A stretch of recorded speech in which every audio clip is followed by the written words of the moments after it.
बस शेरू, बस बस बस, दूर हो जा। मैंने उसको अपना सब कुछ दिया था, लेकिन बदले में उससे मेरे को धोखा ही मिला। वो गद्दार शेरू मर गया भूख से।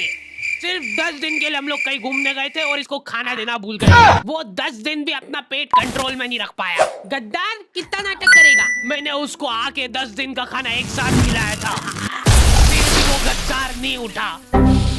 इसलिए नहीं पालना। अपने पड़ोसी ने भी तो पाला था, बेचारे रात भर नहीं सो पाते थे।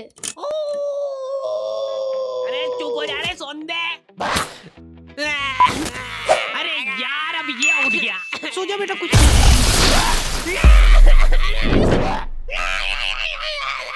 और उनका वो बच्चा रो रो के अलग घर भर देता है। पता नहीं क्यों, पर मेरे को कुत्ते और बच्चों में ज्यादा फर्क नहीं लगता है। लोग दोनों को ही सेम तरीके से ट्रीट करें। कितना क्यूट है मेरा प्यारा बच्चा, खा जाऊं देखो। दोनों ही तुम्हारे घर में कहीं पे भी हक देते हैं, और वो भी जब तुम्हारा पैर पड़ रहा है तब पता चल रहा है। No. साइज के जंगली चूहे घुस जाते हैं हमारे घर में, वो भी सपरिवार। रात भर वो चूहे। क्या चल रहा है यार? हद से ज्यादा नुकसान करा था उन चूहों ने हमारा। हमने इनको इजी बेदर्द मौत देने की बहुत कोशिश कर ली थी, लेकिन ये चूहे बहुत चालाक थे। ये इतने जंगली चूहे थे ना, इनके लिए पिंजरे छोटे पड़ जाते थे। हम लोग पिंजरा लगाते थे, ये पिंजरा लेके चल जाते थे साथ में। एक्सक्लूसिव टाई अप था उनका पिंजरे वालों के साथ। एक दिन पापा ने उसको रंगे हाथों पकड़ के घेर लिया। कौन है? उसके भागने के सारे दरवाजे पैक पुक कर दिए थे उन्होंने। चलते को एक आखिरी मौका दे रहा हूं मैं भागने का। भाग जितनी तेज भाग सकता है।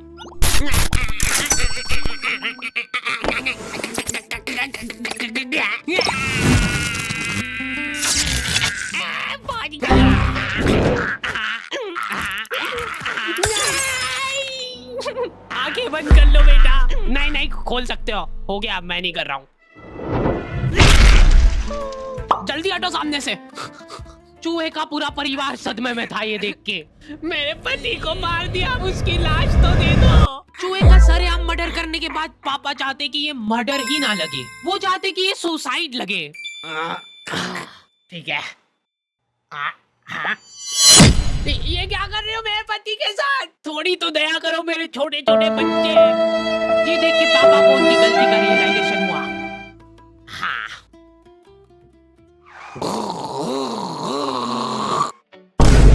अगले दिन 4 चूहे सड़क पे चपटे हुए पड़े हैं। अगर तुमको भी रास्ते चलते ऐसे चपटे चूहे दिखे, तब समझ जाना कि वो सुसाइड तो नहीं है। हो सकता है कोई पिछली रात में आके उसको सुला के गया हो। सिर्फ एक आदमी था जिसको दुख था उन चूहों के जाने पे।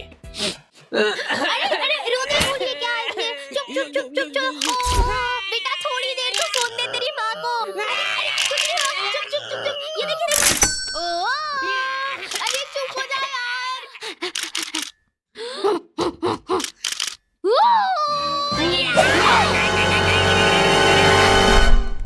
मेरे से तो नहीं समझा रहा है।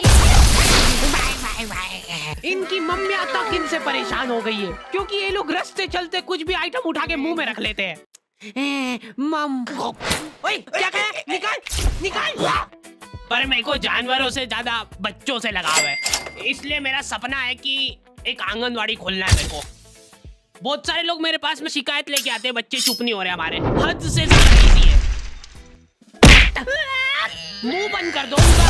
चुप हो जा, नहीं तो मार डालूंगा यहीं पे। ये हो गए चुप।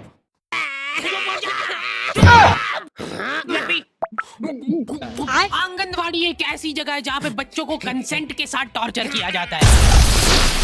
बच्चे बेचारे जलील हो रहे हैं एक थुल्ली के पैकेट के लिए। बच्चों के साथ क्या है कि थोड़ा रफ एंड टफ रहना चाहिए, नहीं तो क्या बचपन से ही कमजोरी आ जाएगी इनमें। उनका शरीर क्या है, बड़े जाम हो जाता है। तो ऐसे अपनी 2 उंगली से ग्रिप बनाओ।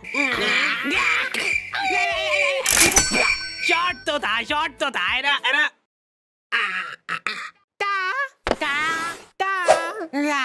ये फालतू हरकतें छोड़ दो, उनको फिजिकली थोड़ा इन्वॉल्व करो ताकि उनमें चुस्ती और फुर्ती बनी रहे। तैयार है?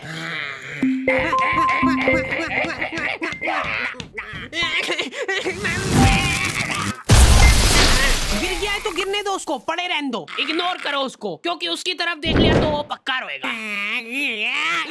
अरे बेटा इग्नोर। चल उठ जा, कुछ नहीं हुआ है। इसको एक थुल्ली का पैकेट दे दो। रुक रुक, इधर बता। ठुल्ली बोल के बता पहले। चलो बाय बाय। पहले बोलना सीख क्या, फिर मिलेगी तुल्ली। ठीक प्रॉफिट।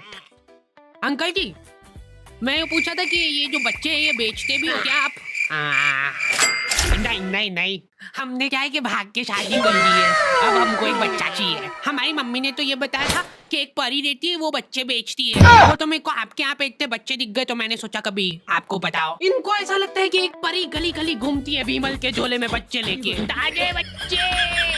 हमको गोरा वाला चाहिए, गोरा वाला। खत्म हो गए गोरे वाले तो। लड़की चलेगी क्या? नहीं नहीं नहीं, नहीं लड़का चाहिए। ये नाबालिग निब्बा निब्बिया भाग के शादी तो कर लेते हैं, लेकिन इनकी कुछ प्लानिंग ही नहीं है आगे।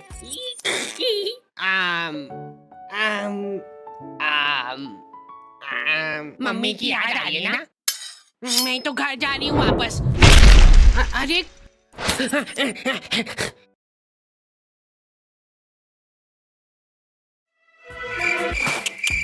कम से कम अपने माँ बाप की तो सोचनी चाहिए इनको। ये लड़कियां तो क्या है कि इन टाइम पे पलट जाती है। देख लेना, आखिरी में फंसना तो लड़के को ही है। यही मेरे को किडनैप करके ले गया था जबरदस्ती। आधी रात में हमारे घर में घुस के मेरे को उठा के ले गया ये। ले जाओ इसको जल्दी मेरी आंखों के सामने से। चला जाते रहे, डूंगे पे फटके लगाते हैं। और 10 साल बाद जब वो जेल में से निकलेगा तब लाइनें लग जाएगी लड़कियों की उसके मुंह में थूकने के लिए। मैं को थूकने दो यार। मैंने 10 साल बाहर खड़े होके थूक जमा करा मेरे मुंह में। रुको मैं करूंगी। वापस ले लो मेरे को अंदर। ये थूक का कैसा टेस्ट रहता है? तुम्हारा इन निब्बा निब्बियों की शादी से कुछ लेना देना नहीं है, फिर भी तुम्हारी मम्मी तुमको जलील कर रही है। अगर तुम्हारे दिमाग में 1% भी थॉट है भाग के शादी करने का तो वो भस्म हो जाए उसी टाइम। मेरी मम्मी की हॉबी है ब्लैकमेल करना। मेरे को बचपन में कभी फोन नहीं दिलाया घर वालों ने, तो मम्मी के फोन से ही मेरे को काम चलाना पड़ता था। उस मोबाइल में 2 फोटो एक साथ खींच लेते थे तो वो घबरा जाता था। हद से ज्यादा हैंग होता था वो फोन। पर मैंने ये चीज अपनी सक्सेस के बीच में नहीं आन दी। मैंने रिस्क लेके फिर भी लड़कीबाजी करी। तुम्हारा फेवरेट कलर कौन सा है? मम्मी तुम्हारी मुस्कुराहट देख के पहचान लेंगे। डर की। अभी देखो चैटें चल रही थी हमारी और मम्मी ने आके मेरे से फोन मांग लिया।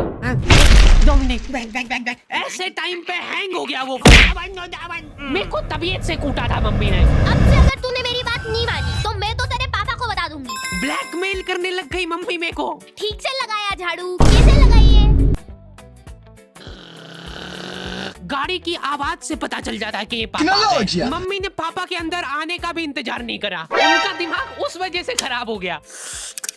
10-10 घंटे की नौकरी करके थक हार के घर पे आया हूं मैं, और ये गेट पे चालू हो गई है। मेरे ऊपर निकला वो गुस्सा। फिर मैं पानी वानी लेके गया बढ़िया से। वो पी के रिलैक्स होके फिर कुटाई हुई थी मेरी। इतना कुटाने के बाद मेरे को सीख मिल गई थी, फिर मैं कभी नहीं पकड़ाया। सबसे बड़ी प्रॉब्लम वही थी ना कि फोन हैंग हो जाता है, तो मैं फोन का बैक कवर खोल के चैटे करने लगा। मेरा तो फेवरेट कलर ब्लू है। जैसे ही मम्मी आई फोन मांगने, हैंग हो गया वापस।